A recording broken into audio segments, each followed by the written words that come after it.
It's easy to forget just how wild arcade games were in the mid-90s. Long before we got photorealistic cockpits or dual analog dogfighting, Namco's Air Combat 22 dropped players into the pilot seat of a roaring F-14 Tomcat and told them to shoot first and fly fast. It was a kind of experience that swallowed dollar coins and fueled the imaginations of kids wanting to grow up to be fighter pilots. For me, it was Sega's Afterburner and Lock-On that drained most of my wallet growing up, as I never stumbled across Air Combat 22 in the wild, which is exactly why I didn't hesitate to grab this the moment it touched down on the Switch. This release marks the second title in Hamster's Arcade Archives 2 series, following the impressive debut of Ridge Racer. Where the original Arcade Archives catalogue brought us a treasure trove of Neo Geo classics, including the legendary Metal Slug series, this second wave is turning its attention to some of Namco's most ambitious arcade experiments.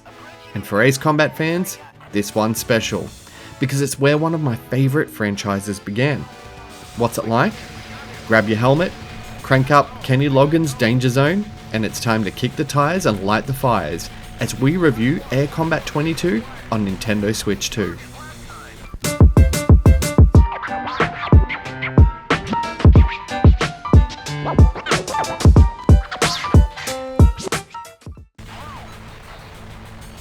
Originally released in 1995, Air Combat 22 was Namco's arcade-only follow-up to the original Air Combat, running on its new upgraded Super System 22 hardware. It arrived at a time where arcade tech was rapidly evolving, with Namco going head-to-head with Sega's Model 2 titles like Sky Target and Afterburner. Visually, it was a bigger step up, with larger environments, sleeker planes, and a smoother feel overall. And despite its legacy, actually finding a cabinet in Australia was next to impossible, and I don't ever recall seeing one in the wild growing up. Certainly not amongst the flood of Daytona USA machines and Time Crisis units that dominated most of the arcades over here. For many of us, Air Combat 22 was more like Ace Combat lore than a memory, and I feel that's what makes this Switch release so fascinating, because it's a rare chance to finally experience a missing link in Namco's arcade lineage. The Ace Combat roots are unmistakable here. Even with its age, Air Combat 22 still delivers a high-octane aerial combat that's genuinely exciting. Missions are built around the classic arcade trope of time pressure, and each enemy you down adds seconds to the clock, very similar to hitting checkpoints in Ridge Racer to extend your run. Once the skies are clear, you're sometimes treated to a brief mini-game like mid-air refueling that adds a chance for even more bonus time.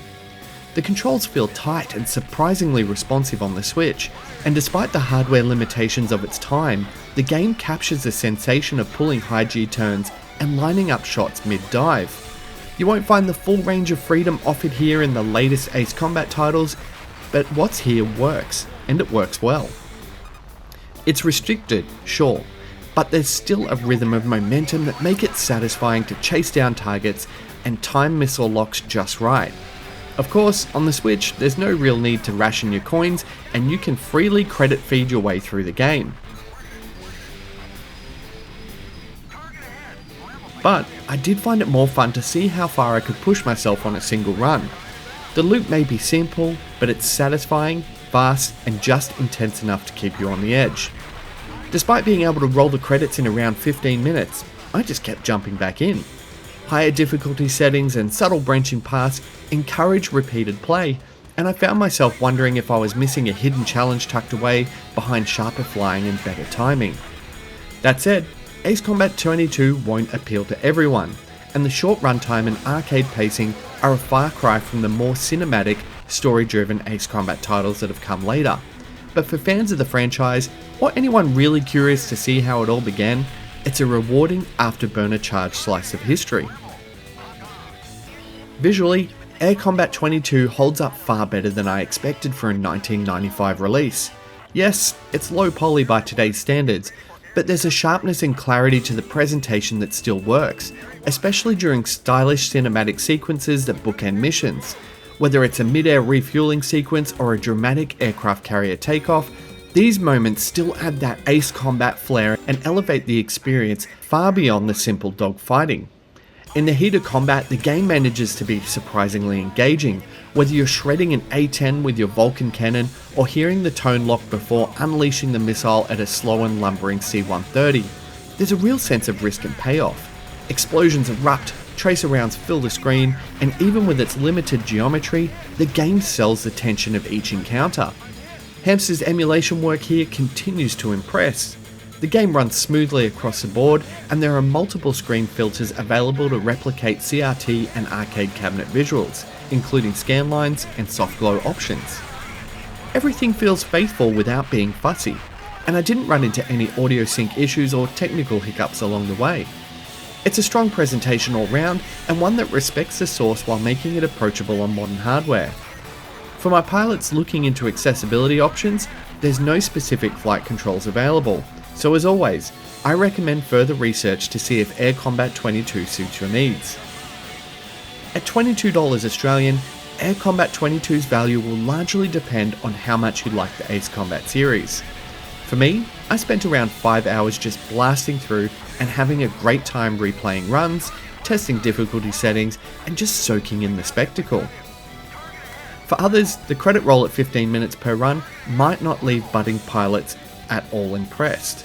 Still, it's one of those rare arcade games that feels like it's more than just a novelty, as it has historic weight, a unique style, and enough replay value to keep score chasers and franchise fans coming back for more. Overall, I feel like this was a fantastic experience, and a rare chance to see exactly where Ace Combat began. The gameplay may have been refined in later entries, but Air Combat 22 still manages to capture that same sense of speed, tension, and satisfaction that defines the series.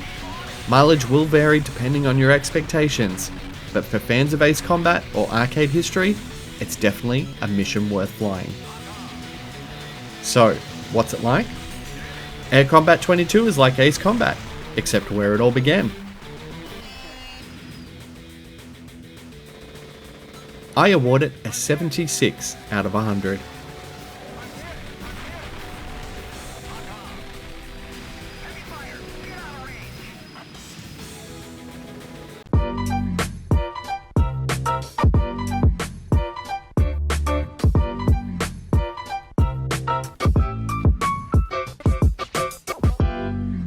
Thanks so much for watching my video. If you liked it, the best way you can support What's It Like is by liking, subscribing, and sharing it with your friends. For more reviews, click on the thumbnails to the right, and for everything Nintendo, check out what'sitlike.com.au.